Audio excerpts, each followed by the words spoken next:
Me siento muy honrado de que Felipe haya aceptado estar con nosotros, que haya coordinado el coloquio y que nos acompañe en una presentación, nos acompañe de mañana y nos siga apoyando de muchas formas.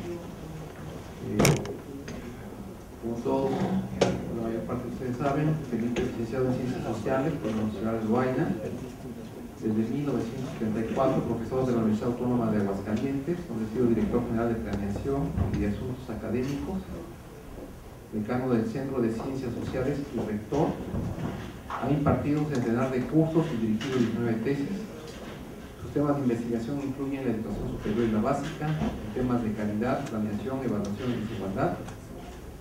Ha participado en conferencias en una quincena de países y escrito 51 libros y más de 170 artículos o capítulos del libro.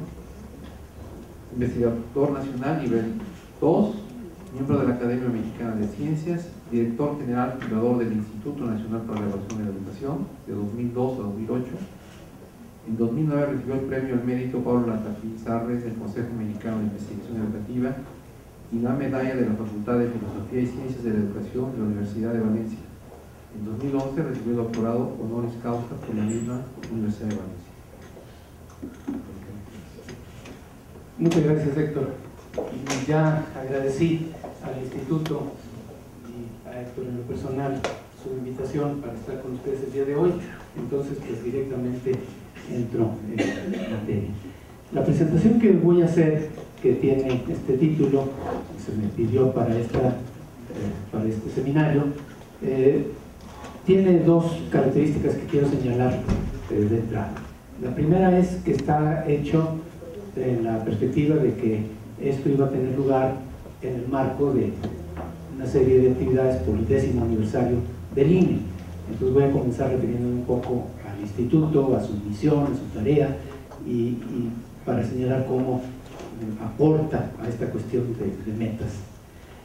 Y en segundo lugar quiero mencionar que la parte en donde voy a hacer una serie de sugerencias, propuestas sobre metas que el sistema educativo mexicano podría adoptar hacia el futuro, está tomando los elementos de un trabajo colectivo que acabamos de terminar, un grupo de personas encabezado por el doctor Reyes Tamés, que estuvimos trabajando y que se publicará próximamente, en el que participaron varias personas aquí presentes. Estuvo Alejandro Tiana, estuvo Chico Suárez y una serie de personas que precisamente quisimos hacer una reflexión sobre la educación mexicana y proponer metas para esto. Entonces, pues esos están tomados de ese material que va a ser publicado pronto por el sello editorial, va a ser el CIDE, Centro de Investigación y Docencia Económicas.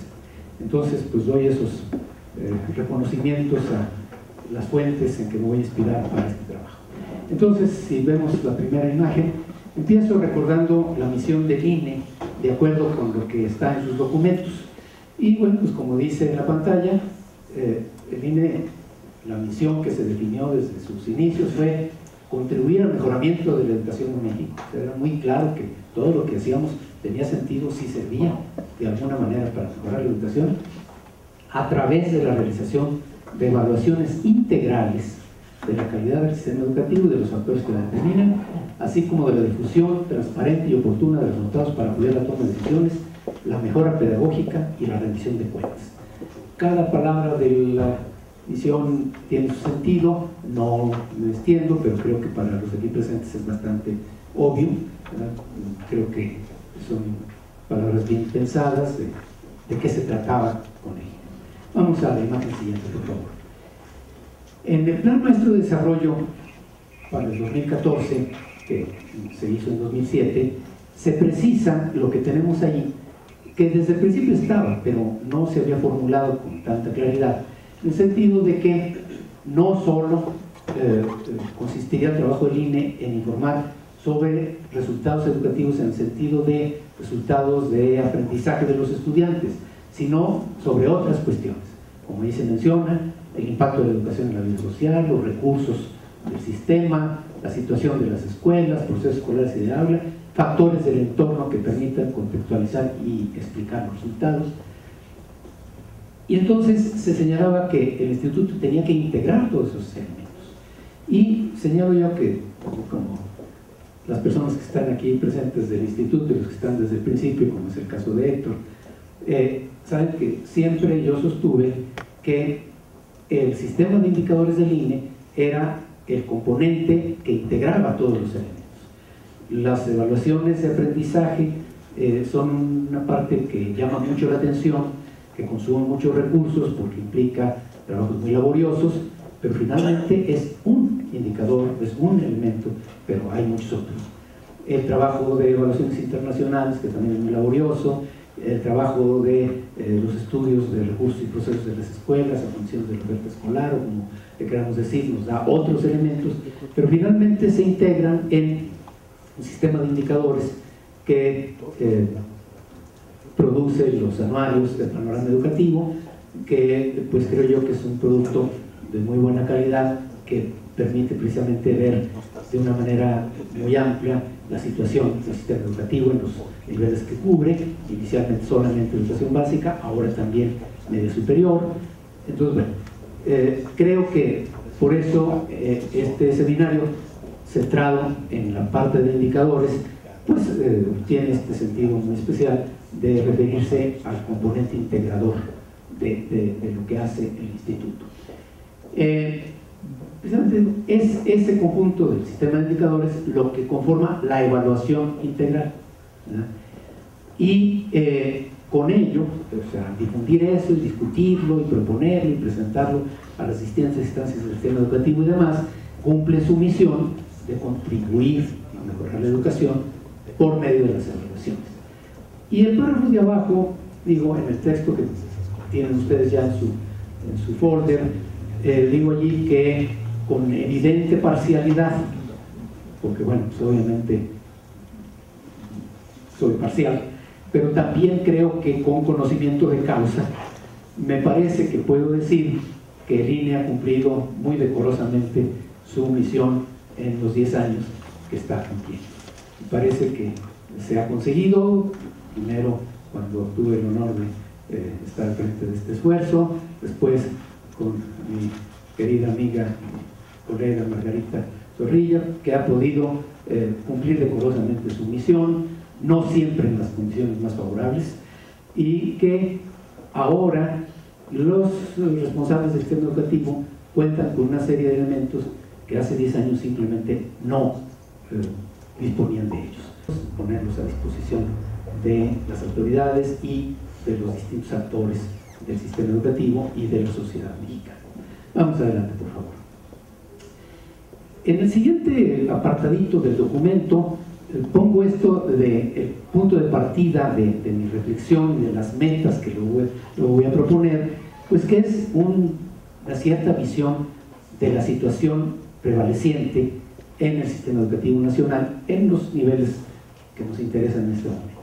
Entonces digo, bueno, me parece esto es algo que muchos de ustedes ya me han oído decir muchas veces, pero que no considero innecesario repetir.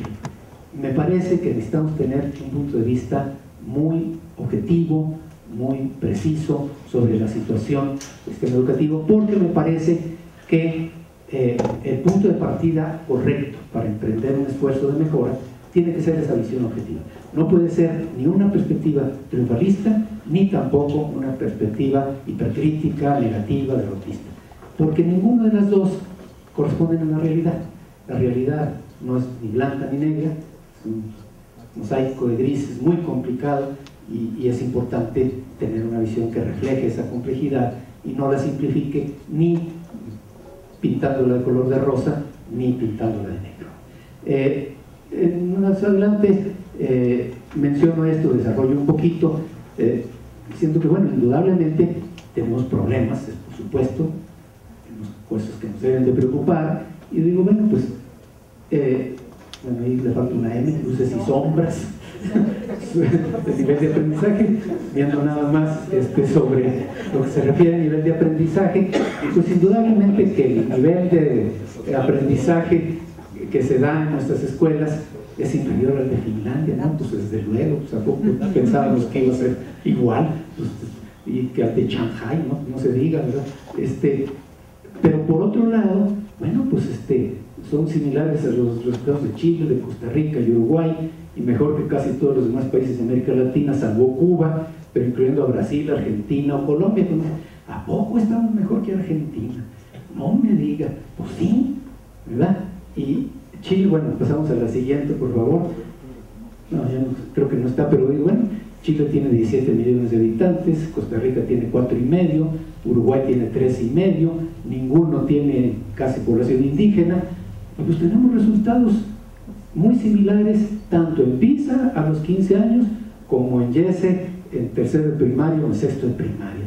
Y bueno, pues algo no se ha hecho tan mal, porque pues en México, 113 millones de habitantes y 10% de población indígena, tiene resultados similares a los de esos países, bueno, pues entonces tan peor no está.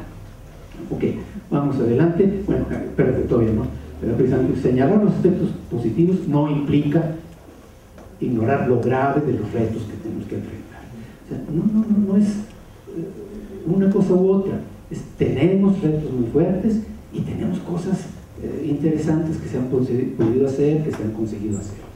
Bien, no me entretengo más, vamos adelante para poder tener un poquito más tiempo. Vamos a saltar un poquito esto.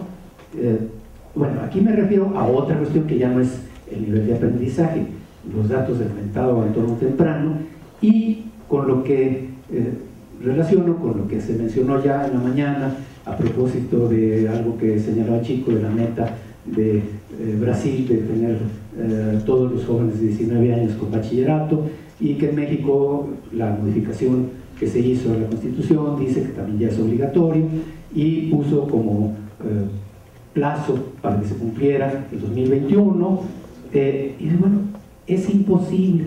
En 2021, ni yendo a bailar a Chalma, vamos a conseguir que todos los jóvenes hayan terminado bachillerato. Punto. ¿Verdad?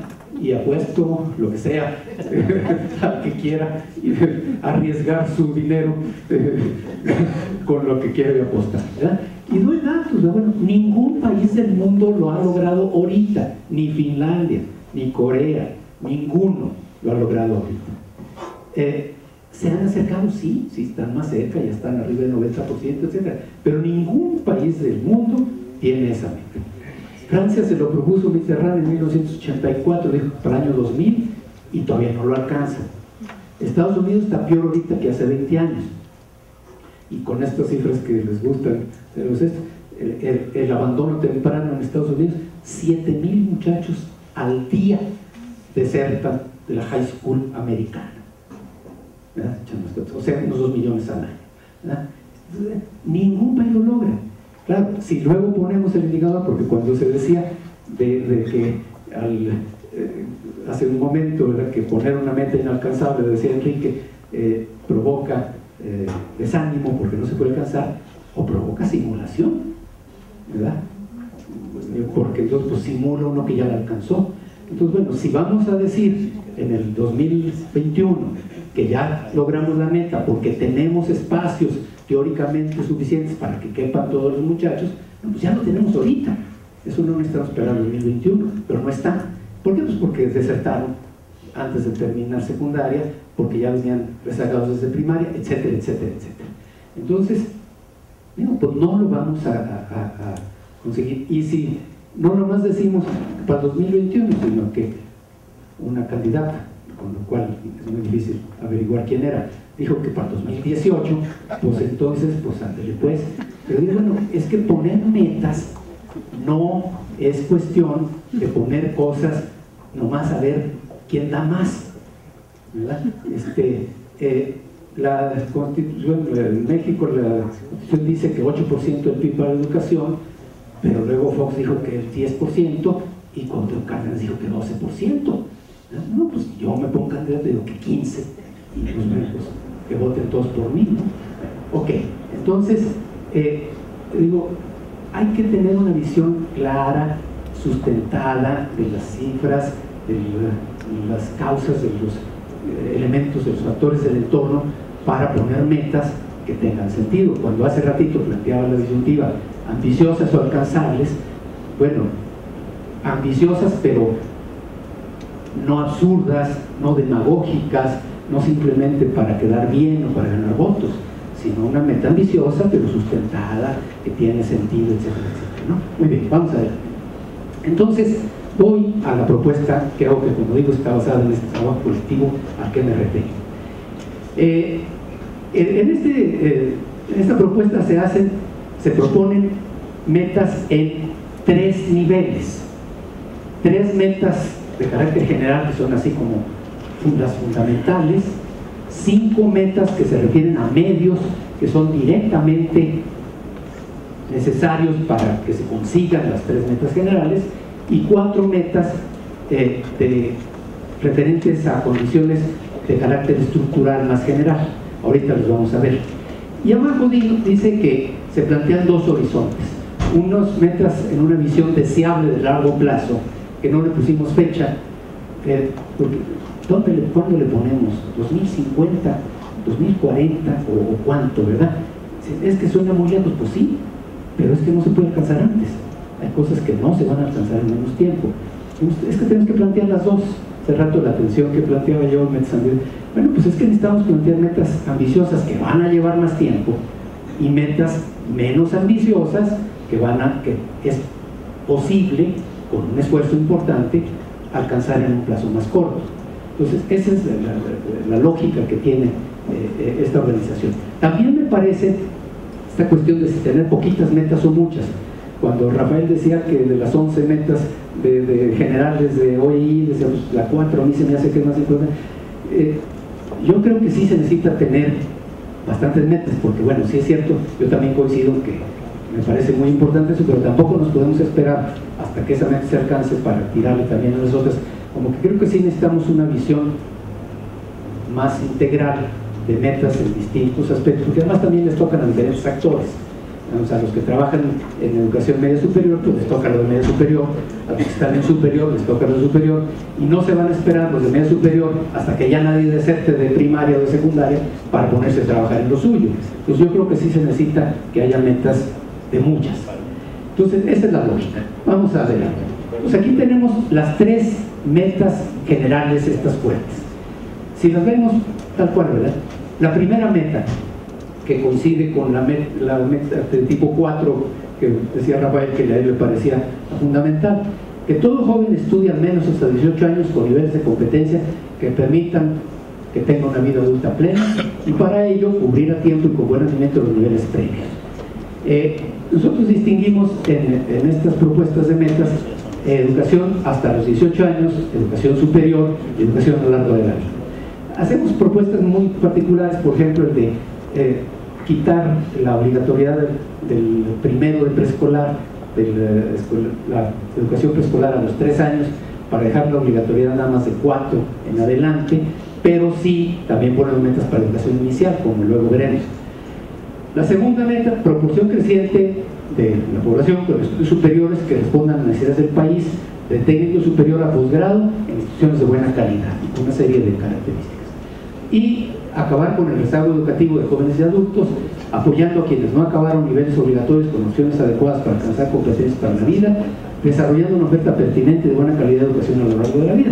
Cuando decimos metas a largo plazo, esto pues no pensamos que pongamos a ver qué hacemos en el 2050 para reducir el analfabetismo. En el 2050 no deberá de haber analfabetismo, entonces ya no necesitaremos que haya educación de adultos para darles alfabetización a los que no la tuvieron. Pues no, en el largo plazo eso ya no. En el largo plazo ya será otro tipo de educación a lo largo de la vida para quienes sí hicieron educación básica pero quieren seguirse formando y demás. Ahora, estas 3 metas generales son muy generales y difícilmente alguien estará en contra, ¿no? Pues, claro, no, pues sí, yo me apunto, yo también, pero si nos quedamos en eso, no es gran cosa. Entonces, ahorita lo que sigue no son las 5 metas de medios y las 4 metas de cuestiones estructurales, sino cómo concretamos estas metas generales. Vamos a ver. Entonces, miren ustedes cómo se concreta en el largo plazo. Largo plazo para mí es algo así como 2050 o por ahí, 2040 si ustedes quieren, ¿verdad? Todo niño de medio vulnerable con oportunidad de educación inicial en diversas modalidades para reducir las ventajas al llegar a preescolar. Lo que planteaba Berilde, las ventajas y desventajas de residencial, pero nosotros decimos, bueno, pero los niños más necesitados no les van a leer cuentos en su casa, nadie. Pues a lo mejor sí sería mejor que en su casa todo, pero no se los van a leer. Y entonces, pues educación inicial, pero empezando con los de medio vulnerable. Todos los niños de 4 y 5 en preescolar, ya los de 3 no. De 6 a 11 en primaria y de 12 a 14 en secundaria, todos en el grado que corresponde a su edad, lo cual quiere decir no hay reprobación, y al menos 90% terminando con nivel suficiente. Fíjense la siguiente, los cursos de CONAFE, o sea, las escuelitas multigrado de CONAFE, las primarias multigrado y las telesecundarias sustituidos por servicios convencionales o fortalecidos para que ofrezcan calidad igual, ¿eh? Y todo joven terminando bachillerato equivalente al menos con niveles básicos de competencias cognitivas, laborales y ciudadanas, los 3, ¿eh? Ahora, eso es largo plazo. Para el 2018 no se puede conseguir todo eso, ni yendo a bailar bachata. Vamos a la que sigue.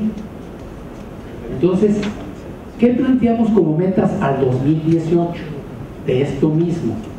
Educación inicial a 50% de niños en pobreza alimentaria, con apoyo de salud y desarrollo social y de sus padres.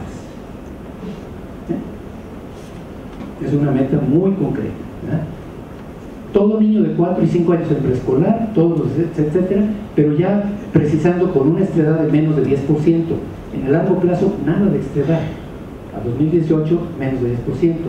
Transición de primaria y secundaria de 100, terminación de secundaria de 95, 80% o más a tiempo, transición a media superior de 90 y eficiencia terminal de 75. Reducir brechas de aprendizaje por nivel socioeconómico para que al menos 90% tenga competencia suficiente a fin de preescolar y primaria, 80% a fin de secundaria y al menos 90% del tercero de media superior de nivel 2 de PISA y al menos 25% en niveles 4 a 6. Jornada completa sin sacrificar calidad, volver servicios convencionales o fortalecer por lo menos 50% de cursos CONAFE, primarias multigrado y telesecundarias. Pues bueno, allá hay una serie de metas ya muy concretas que pensamos que no son fáciles de alcanzar ni para 2018, pero que sí se podría, con un esfuerzo muy importante. Pero las metas anteriores de todos y ya ninguno, etcétera, para 2018 es imposible alcanzar, tal vez para 2040, si empezamos a hacer. Entonces decimos que tenemos que tener de las dos, porque si decimos nada más vamos a poner metas que se pueden alcanzar para 2018, pues no es suficiente, hay que tirar más alto. Pero si nomás ponemos las metas más altas, pues entonces ¿quién nos reclama si no las cumplimos? Pues nomás había las de 2050. Pues hay que tener unas de un plazo más corto, que se preste más a una rendición de cuentas, y unas de un plazo más largo. Vamos adelante. Ahora, las 5 metas sobre medios. 5 metas sobre medios, fíjense. El primero, sustituir el currículo actual por uno centrado en competencias clave, permitiendo estados, regiones, zonas y escuelas decidir sobre contenidos y métodos. Parecido a lo que decía Chico, ¿sí? El currículo que tenemos es malo, con M mayúscula. Es malo. Se hizo con buena voluntad y con muy buenas intenciones, pero no salió bien. O sea, es una complejidad increíble. Y además simplemente de la extensión que tiene. El programa de primero son casi 500 páginas. Y además ni siquiera lo tiene un maestro, lo tiene que bajar de internet. Pues bueno, es absurdo. Y es bien curioso. Cuando preguntan a los maestros cuáles son los obstáculos que encuentran en su escuela para hacer lo que deberían de hacer, siempre dicen que el tamaño de los grupos. Y nunca dicen que el currículo. No ven que el currículo es lo que les está estorbando. Ese currículo sobrecargado que impide trabajar. Corea, Singapur, Japón en los 90 redujeron 30% el currículo y no redujeron el tamaño de los grupos. Con un currículo parsimonioso se puede trabajar con grupos no tan chicos. Con un currículo sobrecargado, aunque el grupo sea chico, no se puede trabajar. Entonces creemos que es fundamental un cambio en el currículo. Renovar selección, formación inicial de actualización de servicios de docentes, evaluados con sistemas confiables, acordes con la complejidad de su tarea, para que toda escuela tenga maestros competentes, que se remuneren y reconozcan según su responsabilidad. Reorientar la operación del sistema poniendo en el centro escuelas con autonomía, con directores que tomen decisiones e instancias cercanas que brinden apoyo, esquemas de planeación y coordinación que respondan a problemas en 32 sistemas estatales plenamente responsables de la gestión, que integren un sistema nacional con la CEP en un papel estratégico compensatorio, no el que tiene ahorita. Van 3, vamos a ver que sigue, ahí están las otras 2. Crear o fortalecer instancias con capacidad para evaluar, y la quinta, una vigorosa actividad de investigación y desarrollo en temas de educación. Entonces son 5 metas sobre medios, currículo, maestros, escuelas y directores, evaluación e investigación.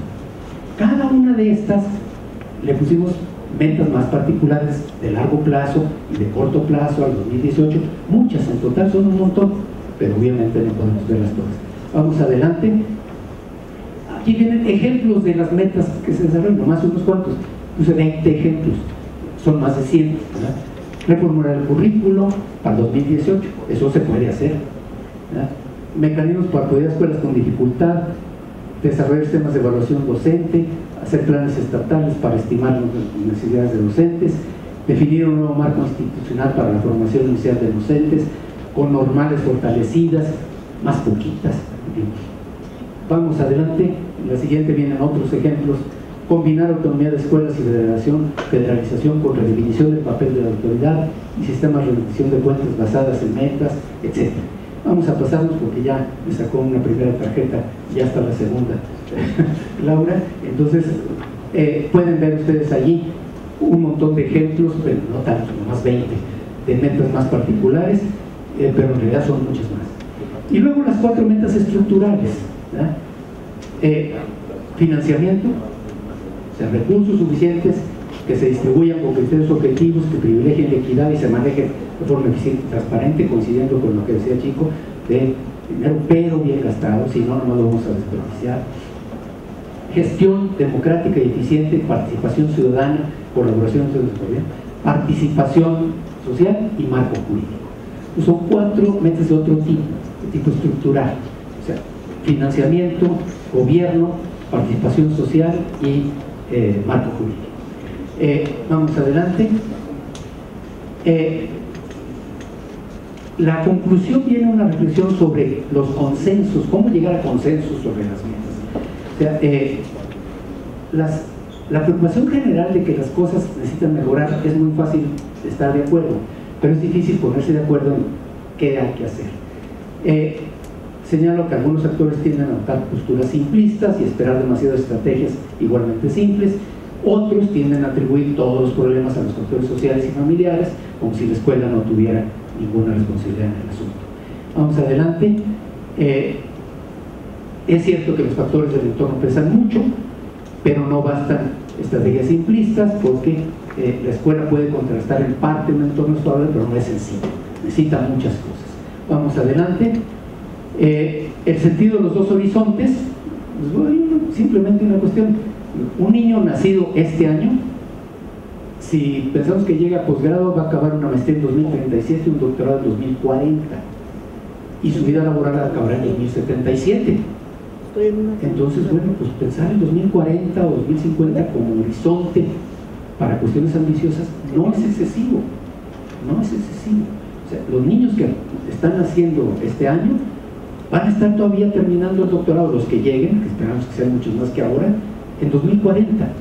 O sea que si queremos pensar en algo para que su educación sea muy buena, hasta el posgrado, pues ya hay que empezar ahorita, pero pensar en el 2040, porque hasta entonces van a llegar, ¿no? Las metas a 6 años son más propicias para rendición de cuentas, entonces esto ya lo mencioné. Vamos adelante. Señalo que hay propuestas en las que puede haber un consenso más fácilmente y otras que son más polémicas, como las que ahí menciono. ¿Cómo evaluar a los maestros? Todo el mundo dice que hay que evaluarlos, pero ¿cómo? Pues efectivamente, las opiniones son de que con enlace ya estuvo. Otros opinamos que con eso no, que eso está muy mal, y que el gran logro del que se presume de haberle puesto 50% de los puntos de carrera a los 2 enlaces, a mí me parece un garrafal error, pero bueno. Sí se debe reducir el peso de las pruebas, sustituir la reprobación, fomentar la expansión de la matrícula en programas de técnico superior, dividir a la CEP en 2 secretarías, ampliar las facultades de las entidades, hasta dónde la participación ciudadana. Son muchas cosas muy discutibles, pero hay que discutirlas. Entonces, en la siguiente imagen y en la que viene después vienen unas citas de una de las personas que participó en este grupo, una decena de mexicanos y una decena de invitados de otros países, como ya mencioné, como Alejandro, como Chico. Esta es una cita de un exministro de Educación de Chile, Sergio Vittar, que me permito leer tal cual. Explorar acuerdos no consiste en confrontar dos posiciones y tratar de sacar el mayor porcentaje de la propia. Tampoco buscar una posición intermedia entre dos visiones contrapuestas, sino en examinar soluciones que traduzcan los resultados esperados por ambas partes en acción eficaz. Siempre hay un margen para avanzar de manera que la situación inicial mejore en algún grado para todos. No se trata de un juego de suma cero, de ninguna manera. Una buena discusión puede ser buena para las dos partes, aunque partieran de puntos de vista no coincidentes. Ambas partes pueden enriquecerse con el otro. Yo traigo esto, pero algo de lo que trae el otro es mejor que lo que yo tengo, o me enriquece, y algo de lo mío me enriquece lo mío. Entonces se debería esperar de la discusión llegar a algo mejor que cualquiera de las posiciones iniciales, no a ver cuánto gano yo de mi postura y cuánto logro que no salga de la postura del otro, que es la postura de suma cero. Y en la siguiente viene otra cita del mismo documento de Sergio Vittar. Cuidado con las descalificaciones. Mucha gente comprometida de corazón efectúa notables esfuerzos y se desempeña con excelencia. La tentación de hacer juicios descalificatorios a la bandada, que en México diríamos de otra manera, acarrea desánimo a los mejores, y en educación su buena disposición y entusiasmo son fundamentales. Se debe actuar de manera firme con los negligentes y estimulante con los diligentes. La poca comprensión de la complejidad de los factores involucrados en el mejoramiento de la educación conduce a apreciaciones tajantes como que la educación es un desastre, que no solo menosprecian los logros obtenidos y suelen venir acompañadas de recetas fáciles e inconducentes, sino que alejan cualquier posibilidad de solución y desmoralizan a profesores, directivos, expertos, funcionarios, padres y estudiantes. No lo podría decir mejor. Vamos adelante. Entonces digo, bueno, estas son las propuestas que un grupo estamos presentando de lo que creemos que debería de alcanzar la educación mexicana para estar a la altura de los retos que enfrenta. No son fáciles de implementar, pero tanto lo mismo con los demás integrantes del grupo del que salieron estas propuestas, estamos convencidos de que es posible, y estamos convencidos de que es posible un futuro brillante si las voluntades de muchos actores se unen en un gran proyecto cuya definición comenzará por la discusión de propuestas como esta. Muchas gracias, eso es lo que yo preparo.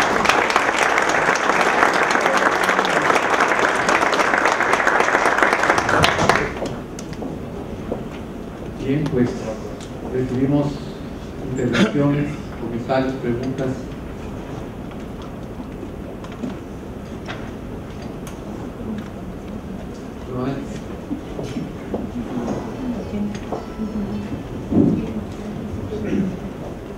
Primero, bueno, felicitarte, Felipe, por tu presentación, muy interesante, y yo creo que da elementos para que reflexionemos el por qué en nuestro país, a pesar de que tenemos metas planteadas en los acuerdos internacionales, metas seccionales en los planes de desarrollo nacional, en los planes sectoriales, todavía no tenemos ese momento feliz, digamos, para nuestro sistema educativo, como lo fue para España, para la Unión Europea, cuando, como dice Enrique Roca, se llegó a esos acuerdos internacionales y que fueron adoptados finalmente tanto en la Unión Europea como en España concretamente, ¿no?, como parte de la Unión Europea. Y en México pues pasan los sexenios y seguimos sin tener ese momento feliz que de alguna manera nos lleve a avanzar, a que en nuestro país se aglutinen las energías sociales nacionales en la búsqueda de un objetivo común a corto, mediano, largo plazo, de modo que pues, nuestra educación avance firmemente en ese sentido marcado por esos acuerdos nacionales. Y bueno, a partir de esta reflexión, bueno, pues la pregunta de ¿por qué consideras tú que desde tu perspectiva, de acuerdo con tu experiencia, no hemos podido llegar a ese momento, o como el caso de Brasil, donde hay un acuerdo nacional, un consenso sobre el índice de desarrollo de la educación básica, pero en México, a pesar de tener tantas metas y objetivos de todo tipo, no hay una concentración de energía, un encauce de energía como ha ocurrido, digamos, en la Unión Europea o aquí en Chile, más no en México. ¿Qué es lo que nos hace falta? ¿Qué es lo que ha hecho falta en el pasado para llegar a ese consenso? ¿Y qué es lo que podríamos hacer ahora en la coyuntura nacional?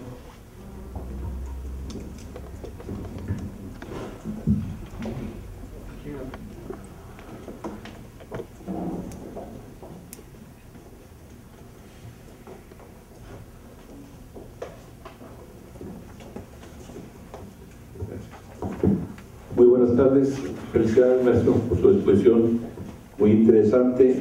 Y yo comentaría y preguntaría, en el magisterio todavía no tenemos la cultura de lo que es la evaluación.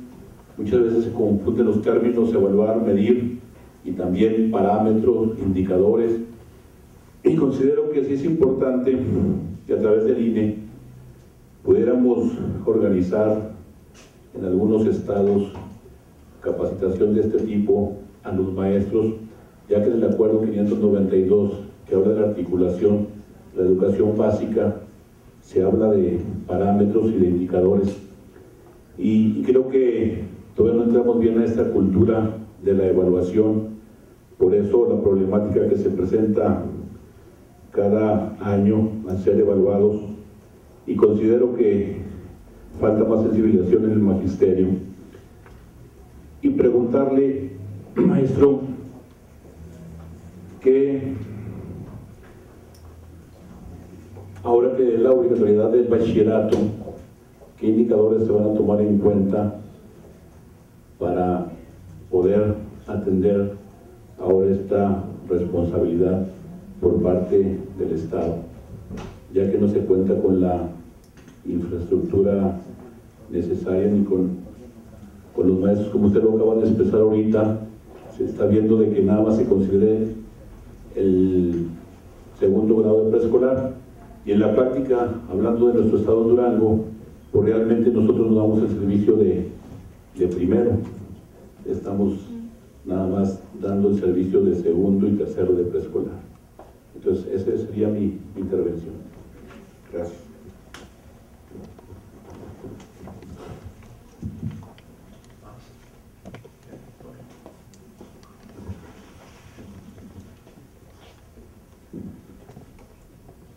Tal vez estaba dentro de estas 100 metas que no mencionaste y solo pusiste algunos ejemplos, pero por asociación de ideas con lo que acabo de escuchar, mi pregunta va en el sentido de qué han propuesto en este grupo de trabajo respecto a educación normal, porque ese sí que es piedra fundamental de todo este asunto.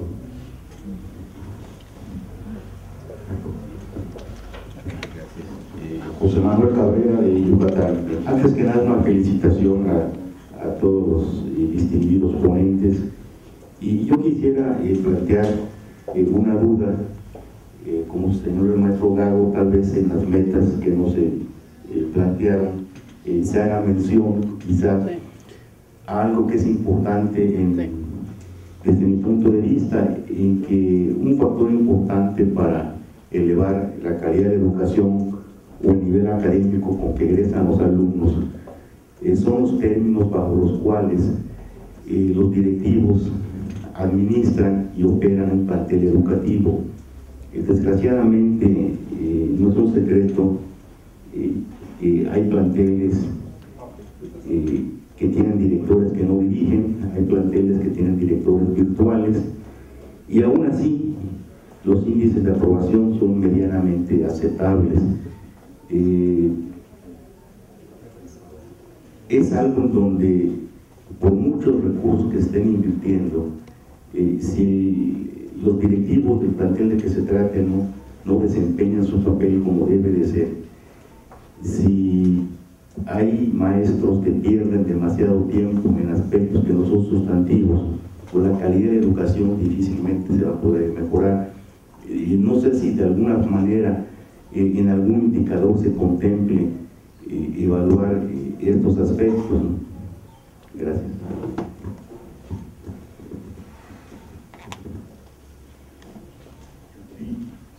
Rafael Vidal, señalar otra vez. Yo, perdón, pero regreso a la pregunta de la mañana. Y es que, por ejemplo, en los estados de la República las condiciones no son las mismas y probablemente las metas no deberían de ser las mismas. Las prioridades probablemente sean distintas. Sería muy interesante si ustedes, por ejemplo, se pudieran mostrar que lo que en un estado es pertinente empezar de inmediato, a lo mejor ya está superado en otro. Y habría que, porque los recursos son limitados en un estado. No hay dinero, digamos, si yo digo, aquí hay 20 metas que hay que cumplir, pues sí, pero el dinero no alcanza para las 20, ¿por cuál empiezo? Es un problema. Por ejemplo, últimamente nuestros señores diputados se llenan la boca hablando de las escuelas de jornada completa. Es que vamos a tener escuelas que van a dar cursos en la mañana y en la tarde. ¿Por qué no acabamos primero con la meta de que los niños tengan escuela? De que tengan toda la semana escuela, aunque sea medio día de escuela, pero que la tengan de lunes a viernes, porque hay centenares o miles de escuelas en las que los maestros ni siquiera tienen los 5 días de la semana, o no están, o no tienen las escuelas a todos los profesores. Entonces, si me paso con la meta de la jornada, pues es una meta urbana, es una meta de ciudad grandota. Y si ponemos todo eso ahí, pareciera que, digamos, si no hacemos estas aclaraciones, el político va a decir, pues yo estoy, esta me encanta, porque es muy lucidor, se hace muy esplendente, sí, se ve planchadita, se ve muy bien, pero nos va a llevar la trampa. Entonces, como que sí, yo tengo que darle énfasis a ciertas metas que son más importantes que otras, dependiendo del lugar en donde están ubicadas.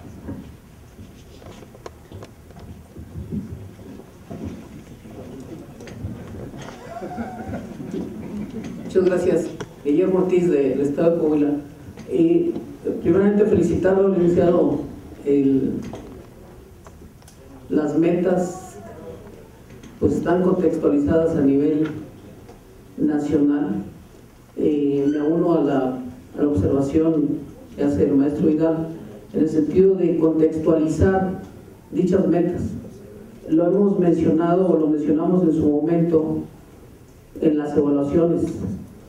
La evaluación de enlace se aplica a alumnos que atiende los centros comunitarios, de igual forma como el que la atiende en educación regular, de primaria o secundaria.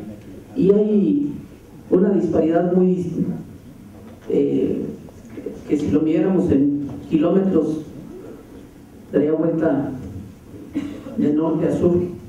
Y igualmente los grupos indígenas.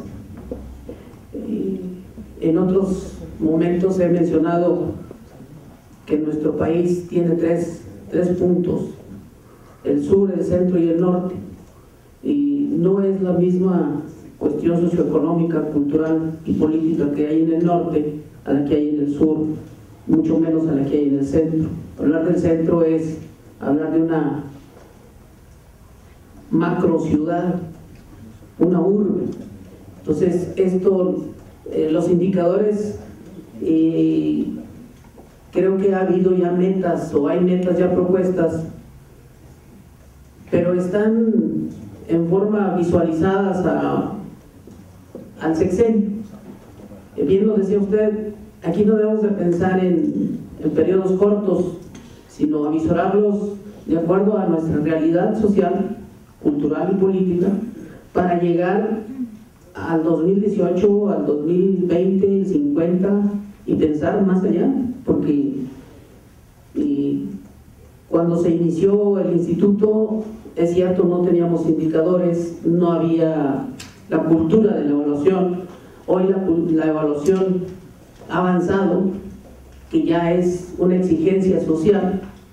Entonces, hablar de indicadores también hay que ir metiendo en la cultura, y me atrevo a proponer que deba de iniciar en las instituciones formadoras de docentes, hablando de indicadores que impacten en la calidad educativa. Los jóvenes, cuando egresan de las normales, llegan a su centro de trabajo a hacer el desempeño docente, y las preguntas mismas que me hice yo en mi momento: ¿cómo voy a evaluar? ¿Qué es un examen? ¿Qué es un indicador? Si no lo dominan los jóvenes al llegar a la escuela, pues van a empezar a aprender para poder realizarlo. Entonces, pero si van preparados, si van con conocimiento y causa de la situación que prevalece en el lugar donde van a laborar, pues creo que llevarán mayores herramientas para buscar una mejor calidad educativa.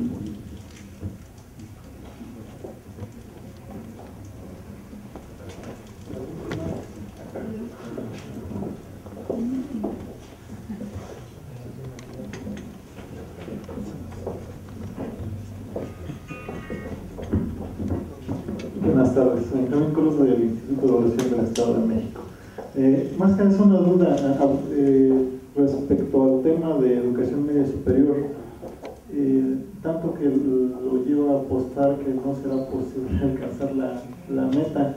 Mi pregunta es, ¿cuál es la principal restricción? O sea, digamos, tal vez en cuanto a infraestructura, la inversión en los espacios físicos, la cuestión del factor humano, los profesores. ¿Cuál será el principal, la restricción que impediría cumplir esta meta? Gracias. Bueno, pues está pesada. Empiezo por la primera, que es la más difícil, para decir no sé, y ya con eso me las arreglo. Dice Juan Manuel que por qué no hemos podido llegar a consensos, etcétera. Híjole, pues sí, yo creo que es algo complicado. Simplemente diría que creo que uno de los factores que probablemente han influido para esto es precisamente la ausencia de información sólida compartida, ¿verdad? Obviamente, cuando cada quien tiene sus datos y cada quien pues tiene los que le convienen o los que le gustaron, etcétera, pues es más complicado que cuando por lo menos los datos son los mismos, y entonces pues sí, ya se pelea uno de la interpretación que hace, la explicación que le da, etcétera, ¿verdad? Pero sí creo que sí es muy complicado, me doy.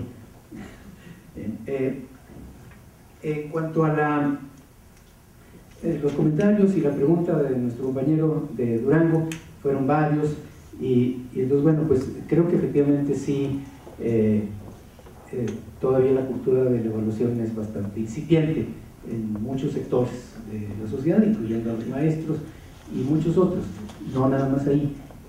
Creo que se ha avanzado, y ya el hecho de que se esté en la agenda pública, se discute, etcétera, ya es un paso bien importante con respecto a épocas en que nunca se sabía nada, no se difundía ni nada, y a nadie le extrañaban, le preguntaban ni nada. Pero ahora creo yo que tenemos la situación de mucha información, pero falta de capacidad para interpretarla correctamente, analizarla correctamente, y por lo tanto pues tener unas bases más sólidas para poder tomar decisiones o discutir, etcétera. Pues sí, creo yo que hace falta avanzar en esto, no solo en el medio magisterial, sino en general. También de la última parte del comentario sobre el que en Durango no estén ofreciendo el primer grado preescolar y se hayan concentrado en el segundo y el tercero, pues yo comparto esa idea, me parece que es adecuada. Creo que por distintas razones sabemos que de hecho ya el segundo y el tercer grado de preescolar ya tienen una cobertura cercana al 100%, que bueno, pero creo que tratar de también extenderla al primer grado no es lo mejor. O sea, creo que tampoco fue lo mejor el que se haya puesto obligatorio en 2002, así nomás, porque esa extensión de la oferta para poder atender a todos se ha hecho con detrimento de la calidad en muchos casos, por grupos grandes, por personal no bien preparado, etc. Entonces creo que son de estas cuestiones que tienen efectos contraproducentes que pueden tener. Entonces a mí me parece que ahorita deberíamos de decir, ya está bien con segundo y tercer grado, vamos a fortalecer eso, vamos a mejorar cualitativamente y no queramos extenderlo a tercero. Y de 0 a 3 grados, allí sí, efectivamente, los primeros años de la vida de una persona son fundamentales y sería importantísimo que pudieran tener la mejor calidad.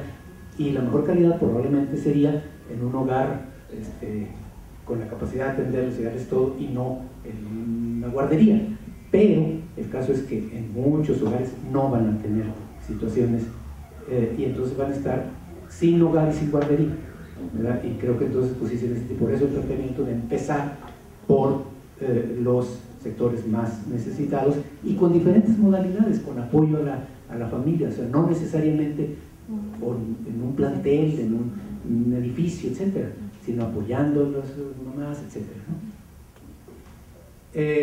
La pregunta de Toño sobre la educación normal, sí se hacen planteamientos, Toño, y comentaría unas cosas que no están en el documento y que ayer en un seminario previo a este que tuvimos informalmente a la hora de cenar, ayer en el hotel, salieron cosas, ¿verdad?, que comentábamos, propuesto de una opinión que daba Daniel y luego polemizábamos ahí. A mí me impactó cuando vi en un estudio que publicó aquí el INE cuando estaba aquí, que salió en uno de los cuadernos, comparando el sistema educativo mexicano y el de Corea del Sur, en la comparación de las normales. México tiene ahorita, bueno, 113 o 114 millones de habitantes, Corea tiene 50 millones. Nosotros tenemos alrededor de 450 normales, la mitad públicas, la mitad privadas, casi todas chicas y bastante débiles. Hay honrosas excepciones, pero en general son instituciones bastante débiles. Corea, bueno, tiene poco menos de la mitad de habitantes. Entonces, bueno, ¿cuántas instituciones formadoras de maestros tienen allá? Pues unas 200, 11, nada más, pero buenísimas. Y hace poquito me enteré que de lo que comentaba anoche, pues que Argentina, que tiene una población parecida a la de Corea, tiene algo así como 1.300 normales. No frieguen, punto. No es posible, no puede estar funcionando eso bien, ¿verdad? Entonces, bueno, se hacen planteamientos en dos sentidos. Por un lado, que habría que reducir el número de normales, integrándolas, haciendo más poquitas pero más sólidas, más fuertes, y por otro lado, abriendo a la competencia para que cambien universidades o lo que sea. Yo creo que no debe hacerse como o sea, como disyuntiva, o normales o en las universidades. No, pues bueno, hay normales muy buenas, y el que se haga en las universidades no garantiza que va a estar bien. Pues bueno, pues que las normales se fortalezcan, lo cual implicaría reducir su número, y que las instituciones de educación superior buenas que quieran hacerlo, pues también puedan entrarle, que no sea monopolio. Entonces por ahí van las propuestas que se hacen. En relación con los directores de escuela, con todas estas cuestiones, por un lado sí se plantea en el documento que se desarrollen sistemas de evaluación de docentes y de directores, de los dos, ¿verdad? Y efectivamente no basados en reglas para nada.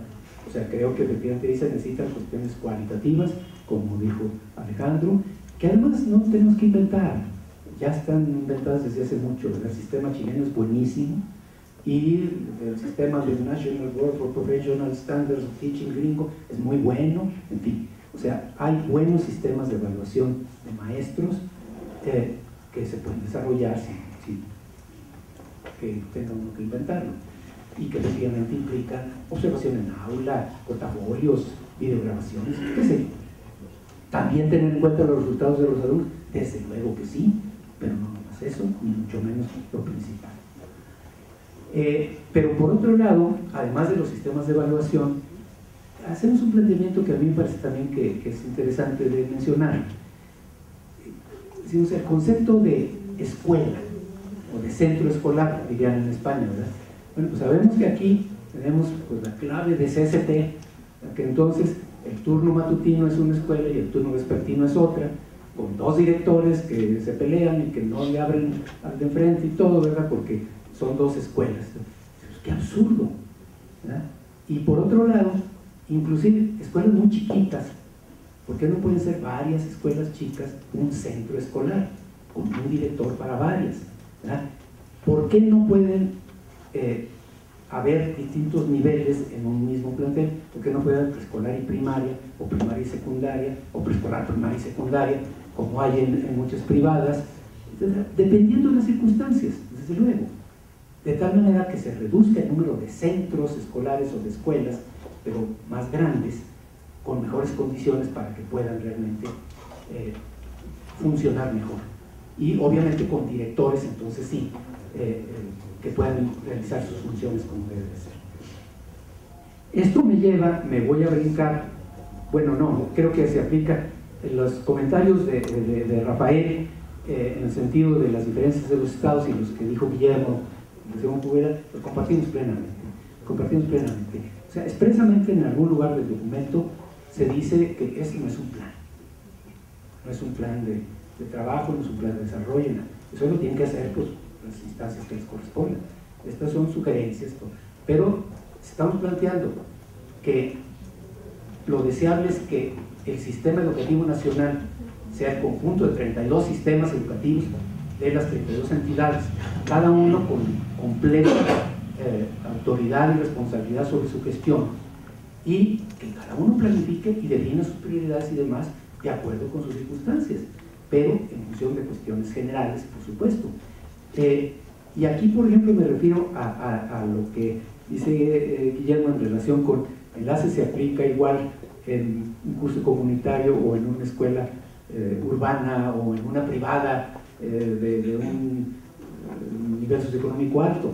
Y menciono, bueno, muchas personas, incluyendo al doctor Narro, dicen que no se debe de medir con la misma vara a los muchachos de nivel socioeconómico bajo y de alto. Yo digo que sí, hay que medir con la misma vara. Yo digo que ahí está la confusión de evaluación y medición. También la estatura de los niños o de las personas depende de factores socioeconómicos. Si está mal comido, desnutrido, enfermo, etcétera, también es más bajito que si está bien comido y con gimnasia y ejercicio y todo. Y no por eso nos decían, pues un metro chiquito para los de Oaxaca y un metro grandote para los de Sonora. Pues no, el mismo metro para medirlos y saber, bueno, este es bajito y el otro es alto. Lo que está mal es regañar a los chaparros por serlo. Pues sí, ¿qué culpa tiene uno?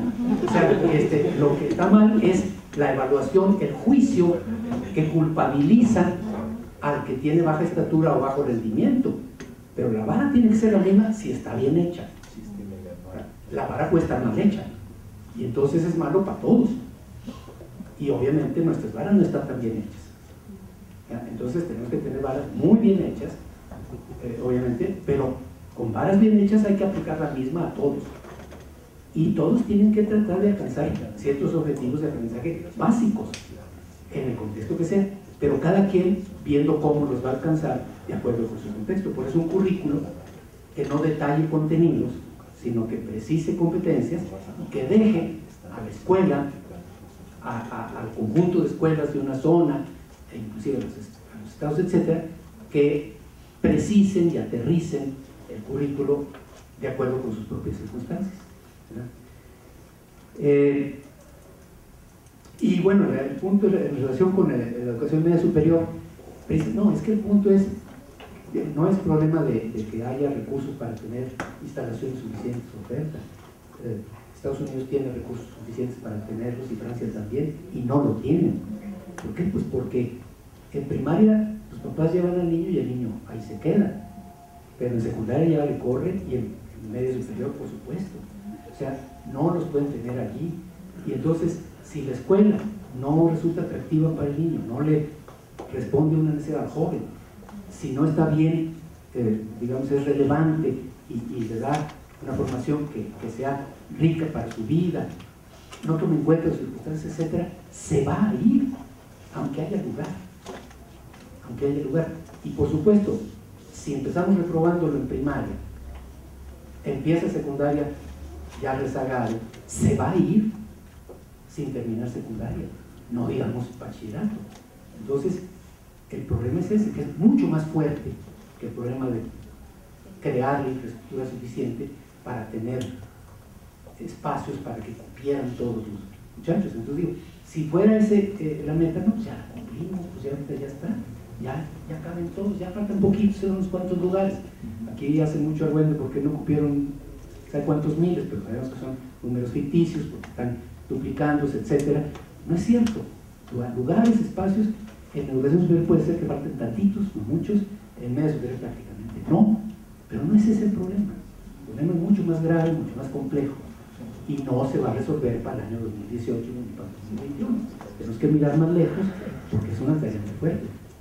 Entonces, esa es la cuestión, no es cosa de presupuesto para tener espacios. Entonces, todo lo que implica cambiar desde la educación inicial, preescolar, primaria, secundaria, para que los muchachos no se vayan, sigan, vayan, y obviamente ofrecerles en todos los niveles una educación suficientemente buena, rica, para que aprendan, no tengan ganas de estar allí, porque sí, obviamente sí, estar nomás en campo de concentración y tenemos que cerrar la barra y cerrarla para que no se nos escape, pues entonces estamos perdidos, obviamente no es eso, se tiene que ir con gusto. Entonces esos serían mis comentarios a sus interesantes preguntas y muchas gracias.